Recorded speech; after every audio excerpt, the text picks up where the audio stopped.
Testing, testing, 1, 2, 3, testing.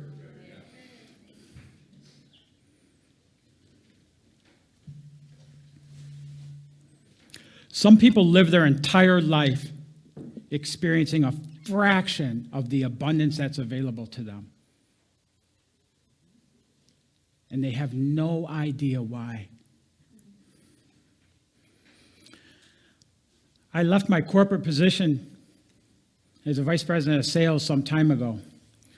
When I did, I had to get my own health insurance. So I pay hundreds of dollars a month for this health insurance. A while back, I went to my doctor and was diagnosed with diabetes. So you could imagine sitting in there getting that diagnosis, how that felt. Like I was scared, I was nervous, all this work I do. In that moment of something like that, fear comes up. It starts with fear for me. So I walk out of the doctor's office and I go to the front counter and I find out that this insurance that I pay hundreds of dollars a month for doesn't cover office visits. So now I leave there with the diagnosis and this insurance issue, and I go to the pharmacy and I walk in to get my prescription, and one of the prescriptions they wanted to put me on was $480-some. This insurance, I probably haven't mentioned this, that I pay hundreds of dollars a month for, covered $18 of that prescription. I walked out of that pharmacy and I got back into my truck and I sat there and I felt I was going through what I think anybody would go through, as I'm going, oh my God, did I mess up? It was the first time since I walked away from corporate America that I felt that sense of, oh my God, what did you do? You had a 6-figure income and a company car and this and that and all this other stuff and everything, and you walked away from that to do this. Who do you think you are? And it's going and going and going and going. Just in the midst of all that, I have 4 alarm clocks on my phone every single day that go off. The same time every day, but I can't tell you what time it is. And it says, speak blessings into this moment. Pretty good, right? Now, let me set the scene. I'm sitting in my truck. I'm about in tears. I don't know what, is going on, and all this diagnosis and insurance and medication and stuff, and all this is happening. And then my phone goes off and says, speak blessings into this moment. I wanted to roll my window down and throw my phone out on the ground. And like you could imagine why that would be, right? I mean, that would be that reaction to that. But I've learned some things in doing what I do and living my passion, as I've learned that when I follow the alignment, when I work to get into alignment, when I respond rather than react, different things happen. My view changes. So I simply said, I guess I'm grateful I'm still alive for today, and tossed my phone in the passenger seat. It didn't do anything, but it did allow me to take a couple breaths. And after that 3rd breath or 4th breath or whatever it was, I said, God, I call the universe God. Everybody calls it what they want. I'll relate back and forth between universe, God, whatever. It's all the same entity, right? It's a higher power in our lives. I said, God, I know there's a solution to every problem I ever have before I ever have a problem. And I know that solution always surprises and delights me. And it helps me to help. Everything I've ever run into helps me to help other people. And I started just pouring into that until I had tears in my eyes from that. In that moment, I experienced a spiritual awakening in my life, because I went from this point of being scared and nervous and not knowing what was going to happen to that point of remembering how great that power is within me that breathes me. And I drove away from there in a different place. I left that pharmacy in a different place than I had walked out of that pharmacy and got in my truck to be. 2 days later, I'm in my office and the phone rings. And it's this Ed's super long last name, says a guy with a last name like Drolshagen. So you could imagine how long the guy's last name was. And he says, I'm so-and-so from insurance company. Now, I know me. First off, if I'd have thrown my phone on the ground, I probably wouldn't have had a phone for him to call. But had I got that replaced and had that phone, when he called, I would have went into telling him how terrible insurance companies are and how they're a ripoff and this and that. Or most likely, I would have just hung the phone up. And if he'd left me a voicemail, I'd 337'd it, deleted it.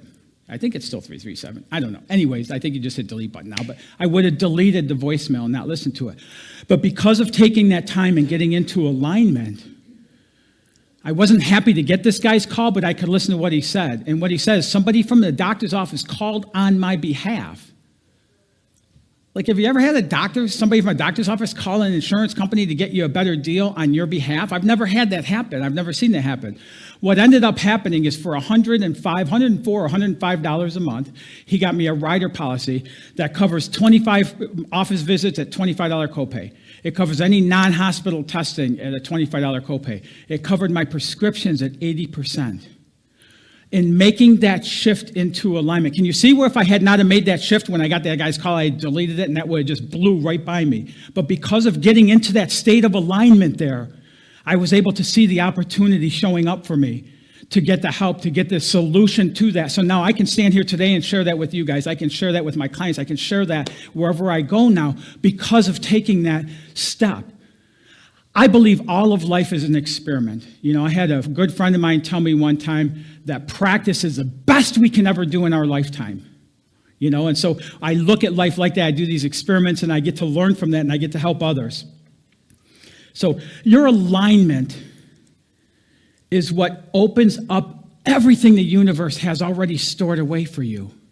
And I used to think, see, just like with prayer, I used to think praying was asking so that I could then receive. Well, what I've learned, praying, getting myself into alignment, and when I say alignment, what I mean is to get into that authentic God place within me, within each of us. And when I pray, I've learned, I don't pray to open up so that somebody's up there going, oh, wait, Joe's calling. Hold on one second. What? Okay, yeah, I'll get that for you. Right, I'll get right. It's so that I get myself into alignment with what's available. And it's the same thing with abundance, prosperity, love, whatever it is it's getting myself into alignment with that. See, what I've come to understand is when I'm not in alignment, when I'm living through self-will, when I'm living through my resentments, when I'm living that way of life, opportunities and all abundance and all prosperity and love and all that's just flying by me and I don't notice it.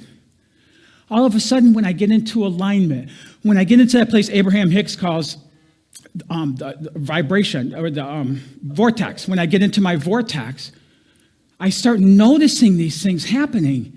It's like, holy smokes, this stuff it just continues to show up. And it's not just my life. It's in the lives of my clients. It's in the lives of the people I know. It's in the life of my 23-year-old son who I adore and getting to see how what I'm doing is impacting his life. My name is Joseph Drolshagen. I'm a transformational coach, I'm an author, and I'm the founder of IFGT Life Coaching. And the IFGT stands for It's Frickin' Go Time. It does.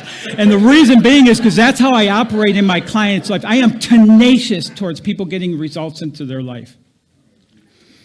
Alignment is so vitally important to experience more than just living on scraps that so many people live by in their life. Opportunities, prosperity, and abundance are forever showing up for us. If we're not in alignment, we don't see those coming through. Today, I want to share 3 things with you as far as ways of looking at how to get into alignment. My whole tagline for everything I do is life is intended to be lived with passion. And I believe that to the bottom of my soul. The people I work with, individuals, groups, organizations, and corporations, and I help them achieve dynamic growth in their life while experiencing even greater balance. And ultimately, I help them define a powerful vision for their life and then take the steps and remove the roadblocks to move into living that life. And I'm so fortunate, I'm so blessed, I'm so grateful that I have some of those people here today that I've got to work with, and just looking out and seeing that and seeing the changes that have happened in their life because of us getting to work together just overwhelms me, like that song. You know, it's just such a gratitude day. I'm always love being here. There's such a strong energy in this place, and to get to see this many people here, this is wow. So I want to start with the tools. The first tool I want to talk about today is to notice what you're noticing. To notice what you're noticing. I want to go through a little experiment with this. Just sit comfortable, relax your arms.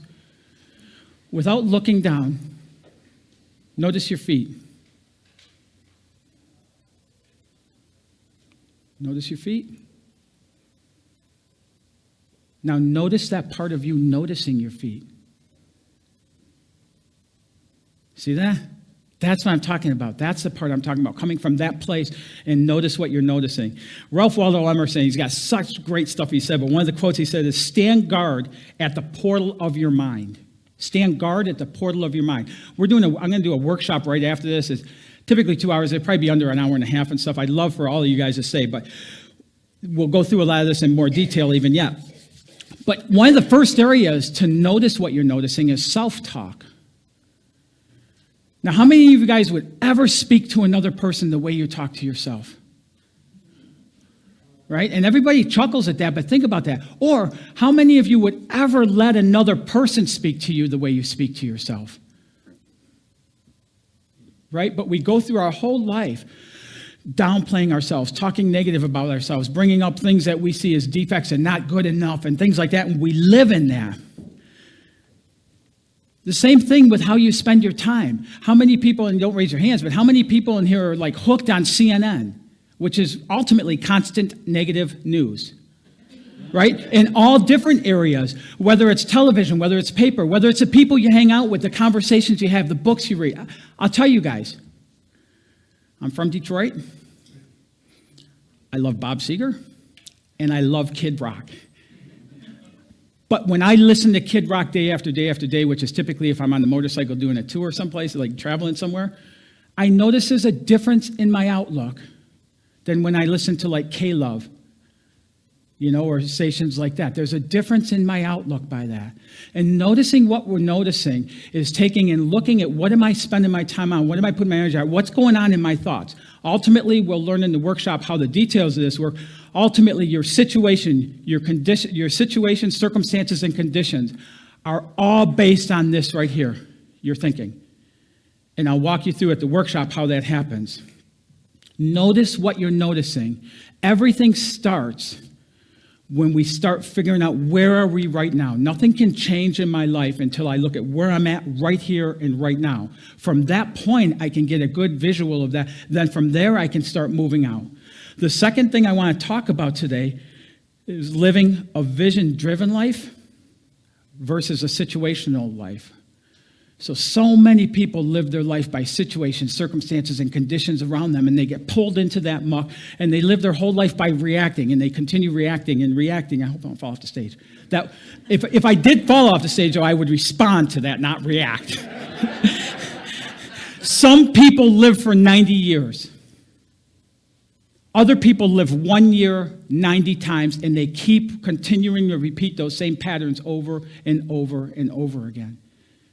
They never move toward understanding that, noticing what you're noticing. And the second one is, I said, living a vision-driven life. Instead of living by circumstances, situations, and conditions, when we get a vision for what that is we want to live, when we get a strong vision and we can see that and we put that on and we go through all this stuff to create that vision, we have to bring that to fruition in our life. So we are each creating every single day of our life. Your thoughts are determining what you're creating. A vision-driven life, what I mean by that is that we guide it to what we want to focus on, what we want to create. We start consciously creating in our life. One of the key differences in that is what I was just kidding about with the stage is instead of living reactionary to what happens and what pops up in life, we're living in a higher vibration when we're living a vision-driven life, and we start being able to respond to those things because we're not in the same vibration. We're not stuck in that muck of that going on. Is so we can respond differently to that. Make sense?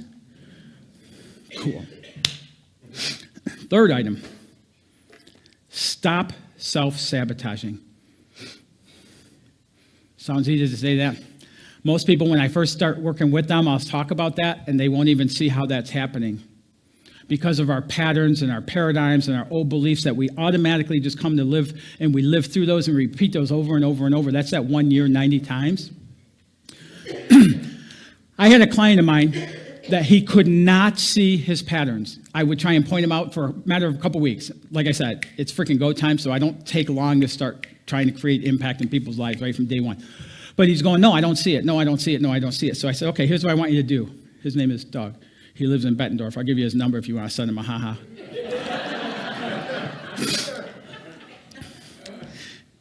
So I said, Doug, here's what I want you to do.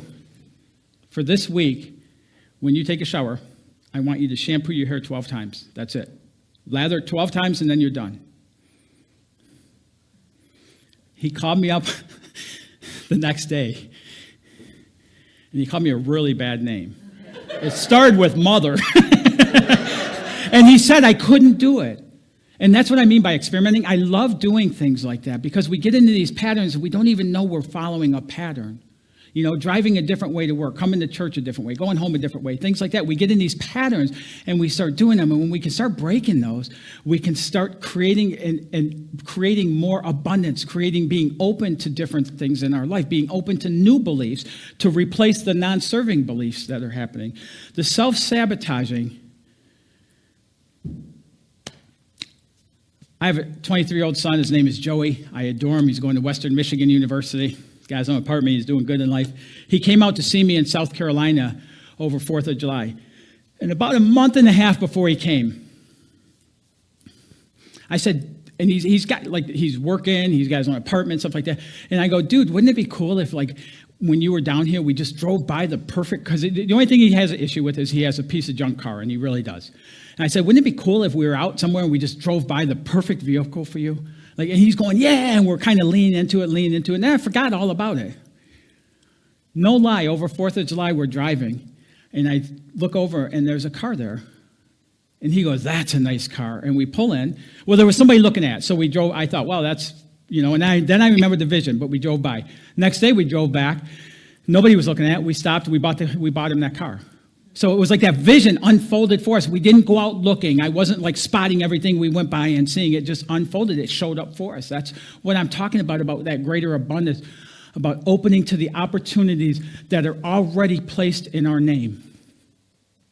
So we set this thing up, and I go, okay, here's what we'll do. I'm coming up to Michigan next week, so I'll drive it up to you and stuff. Part of the plan was Joey had to sell the car he had and then replace some of the money that, you know, to buy the new vehicle. So again, we go to that vision. It's so exciting when I get to do this with my son, but we go with anybody really, but we're going through the vision, and he's going, the perfect person is going to show up and buy the car, and they're going to get me close to what I'm asking. He's kind of going through the, you know, listing it and everything, and I go, cool. So I'm driving up there on a Friday. He hadn't even listed the vehicle yet. And he calls me up and says this, Dad, you won't believe it. I didn't even list the car, and the guy's coming to look at it tomorrow. I go, no kidding. He goes, yeah. But he's a mechanic, and he's probably only going to give me 25% of what I'm asking.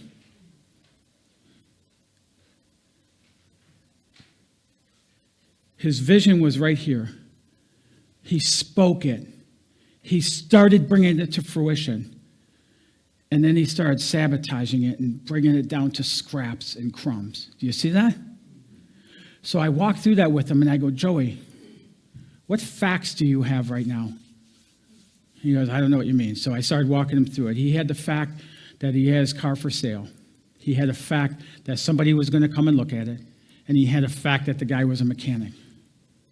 Those are the facts he had. How often do we take and we create this awesome vision? We get this first thought of, oh my God, yes, that's what I want. And we get that yes going on.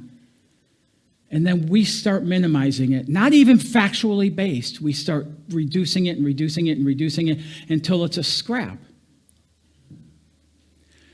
In walking Joey through this and getting him back to that vision, that guy came the next day and bought his car for $200 less than he was asking. You know, I've had the same thing happen over and over in my life in different areas and things like that to learn this lesson. And it's really just about practicing it. It's really just about, so one of the tools you can look at there is if you feel you got this vision, you know, and you guys know what I mean by that, where you get something exciting happening. Name some things that would be really exciting. Let's hear some. New minister at the church. That would be really exciting, right? Now, you start with this vision for this new minister at church, right? And then you start going, well, we don't know how it's going to work.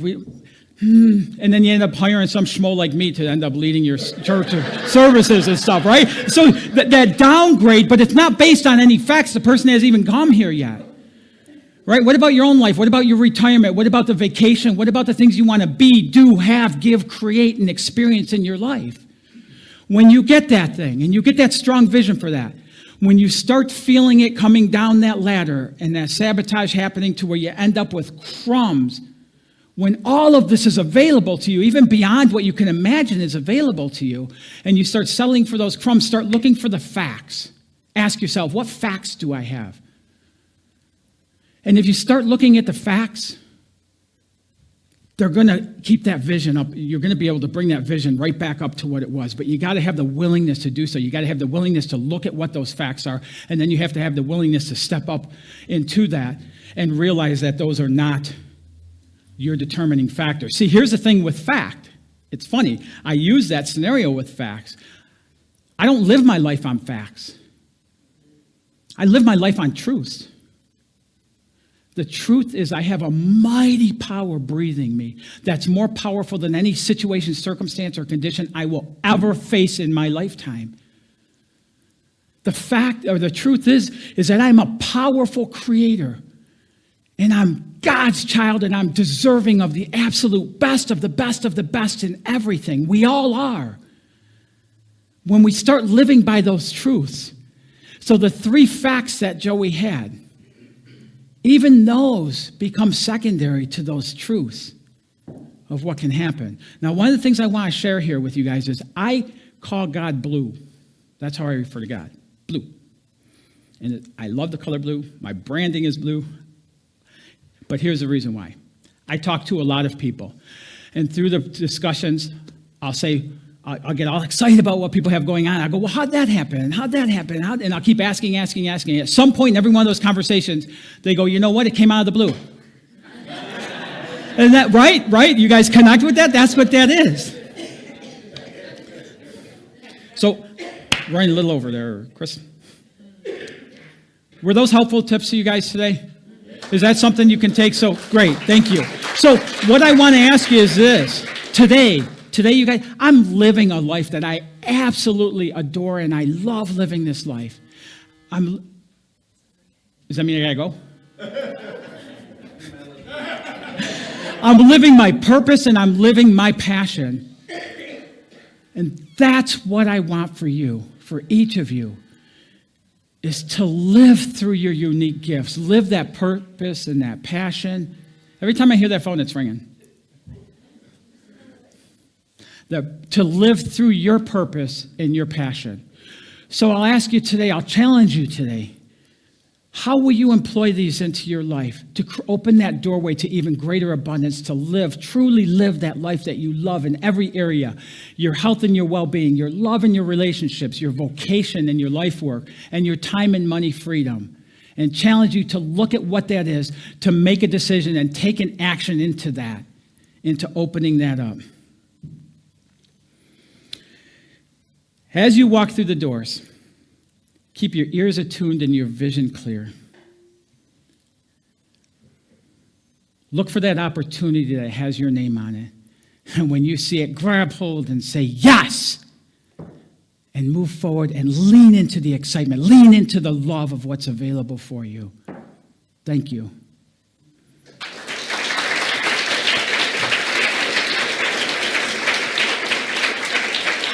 Meditation? So now we're going to meditate. If everyone could lay on the floor. No, wait. Everybody just sit relaxed, rest your arms. Just take a deep breath in through your nose, out through your mouth.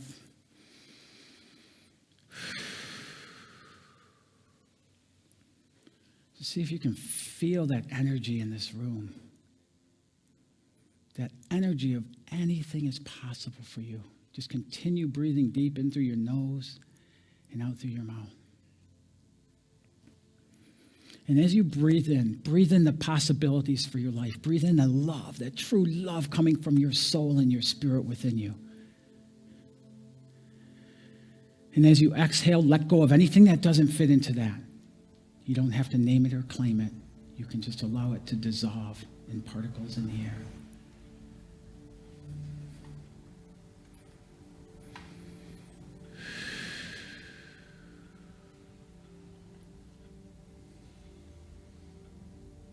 You have a power breathing you that is more powerful than any situation, circumstance, or condition you will ever face.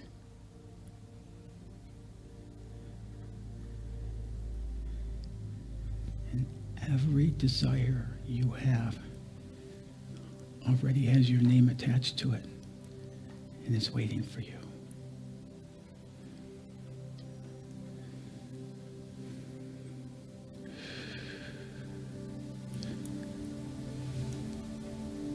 Jesus said, these and even greater things shall you do. And this is your time. Today is your day to step into your greatness. That awesome child of God that you were brought here to be, do, have, give, create, and experience.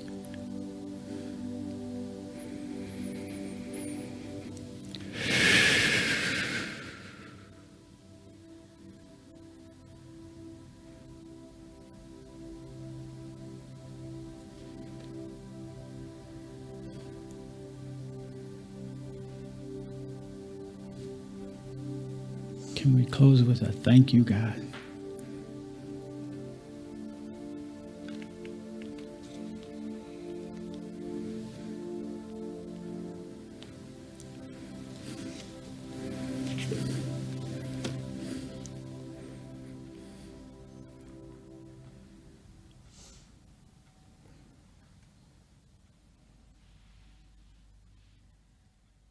Connect often. Thank you.